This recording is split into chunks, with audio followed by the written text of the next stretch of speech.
kinetic theory of matter ምንድነው ያለው እንግዲህ the kinetic theory of matter is state ያደረገልን ስለ matter ምን አስቀመጣለን እንግዲህ ይሄ kinetic theory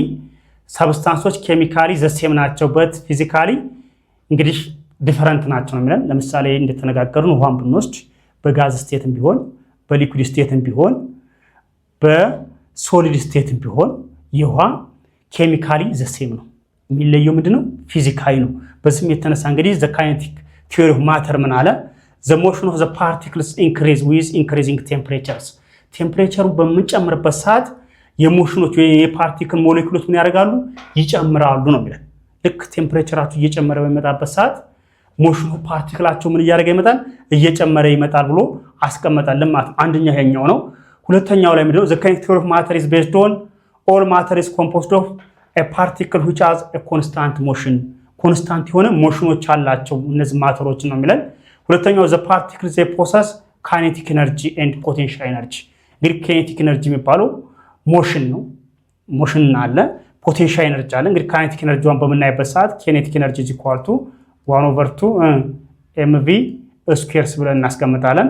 ይሄኛው እንግዲህ ማስ አላት ቬሎሲቲ አላት እንግዲህ ፓርቲክሎች ፕሮሰስ የሚያደርጉት kinetic energy እና ፖቴንሻል ኤነርጂን ፕሮሰስ ማድረግ ይችላሉ የሚለን ይሄ kinetic theory of matter ብሎ ያስቀመጠልን ነው እንግዲህ the difference between the three states of matter due to their energy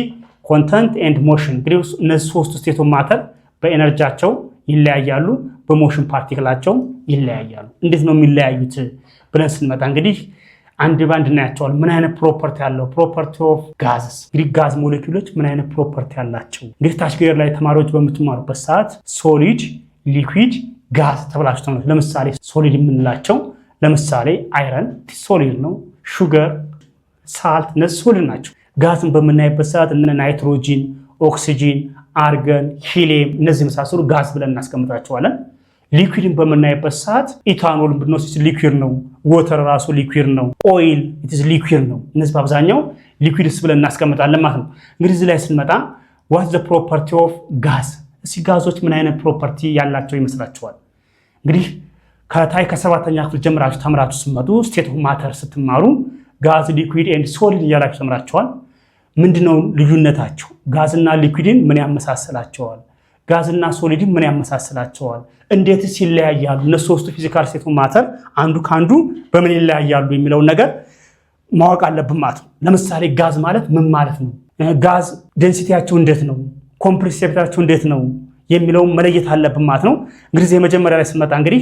ጋዝ have no definite shape and definite volume እንግዲህ እነዚህ ጋዝ ሞሌኩሎች በመናይበት ሰዓት የራሳቸው ሆነ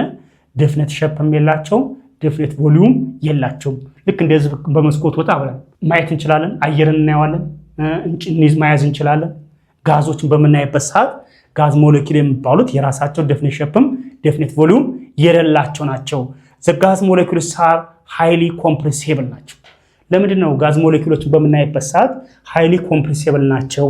ለምንድን ነው ምክንያቱም የጋዝ ሞሌኩሎች highly compressible የሚሆኑት ተራርቀው የተቀመጡ ናቸው በፓርቲክል ውስጥ ለምሳሌ የአንድ ኮንቴነር ውስጥ ብንወስዳቸው እዚህ ውስጥ ያሉ ጋዞች እንግዲህ በመናይበት ሰዓት ሳር ጋዝ ብለን ብናስብ the gas molecules are far apart each other ናቸው በጣም ተራርቀው ነው ስፔስ አላቸው ይሄን ተመልከቱ ስፔስ አለው ይሄኛው እዚህ አለው ይሄኛው እዚህ አለው በዚህም የተነሳ ጋዝ ሞሌኩልስ ሳር ጋዝ ብዬ ባስቀምጥ እዚህ ላይ ይሄ ጋዝ ነው ብለን ብናስቀምጥ the gas molecules በጣም ተራርቀው የተቀመጡ ስለሆነ ስፔስ ስላላቸው highly compressible ናቸው ማለት ይቻላል ሌላ ፕሮፐርቲ በመናይበት ሰዓት the gas molecules have low density compared to solid and liquid በዴንሲቲያቸው በመናይበት ሰዓት ዴንሲቲያቸው በጣም ዝቅተኛ ነው ለምንድን ነው ዴንሲቲያቸው ዝቅተኛ የሆነው የጋዝ ሞሌኩሎች ተራርቀው የተቀመጡ ስለሆነ እዚህ ላይ ያለው ዴንሲቲያቸው በጣም ዝቅተኛ ዴንሲቲ አላቸው ብለን እናስቀምጣለን ማለት ነው እንግዲህ ዴንሲቲ ስናስቀምጥ እዚህ ላይ ስመጡ ዴንሲቲ በዴንሲቲ ሲቀመጡ ሃይ ዴንሲቲ ያላቸው ሶሊድ ናቸው ግሬንዛን ሊኩዊድ ግሬንዛን ጋዝ ብለን እናስቀምጣለን ማለት ነው እንግዲህ እነዚህ ጋዞችን በመናይበት ሰዓት ከፍተኛ ዴንሲቲ ያላቸው ሶሊዶች ናቸው ከዛ ሊኩዊድ ነው ከዛ ጋዝ ነው ዝቅተኛ ዴንሲቲ ያላቸው እና ማናቸው ማለት ነው ጋዝ ከዛ ማን ይመጣል ሊኩዊድ ከዛ ሶሊድ ብለን እናስቀምጣለን ማለት ነው ከዛ ጋዝ እንግዲህ በመናይበት ሰዓት the other property gas exert pressure in all directions ጋዞች ፕሬሸርን ኤግዘርት በመናረግበት ሰዓት በሁሉም አቅጣጫ ኤግዘርት ማድረግ ይችላሉ the others እንግዲህ ፕሬሸር ማለት እንግዲህ ለምሳሌ አንድ ጋዝ አለ ይሄን በምንወስድበት ሰዓት ይሄ ጋዝ ሞለኪውል ሆነ እዚህ ላይ ፕሬሸር ኤግዘርት ብታረጉበት በሁሉም አቅጣጫ ምን ያደርጋሉ ወይም በሁሉም ዳይሬክሽንስ ኤግዘርት ማድረግ ይችላሉ ነው የሚለን። እንግዲህ ጋዝ ኢዚሊ ፍሎ ዲፊውዝ ያደርጋሉ። ጋዝ አር ፍሉድ ናቸው ወይም ዲፊውዝ ስሮ አናዘር። ለምሳሌ ቤታችን ውስጥ ሽቶ ብንረጭ በሙሉ ቤቱ ሽቶ ነው የሚሆነው። ይሄ የሚያሳየው ምንድነው? ጋዞች ፍሎ ያደርጋሉ ወይም ዲፊውዝ ያደርጋሉ ማለት ነው። እና እነዚህ በምናይበት ሰዓት ፕሮፐርቲያቸው ይሄ ነው። ጋዝ አር ፍሉድ ናቸው ወይም ዲፊውዝ ያደርጋሉ።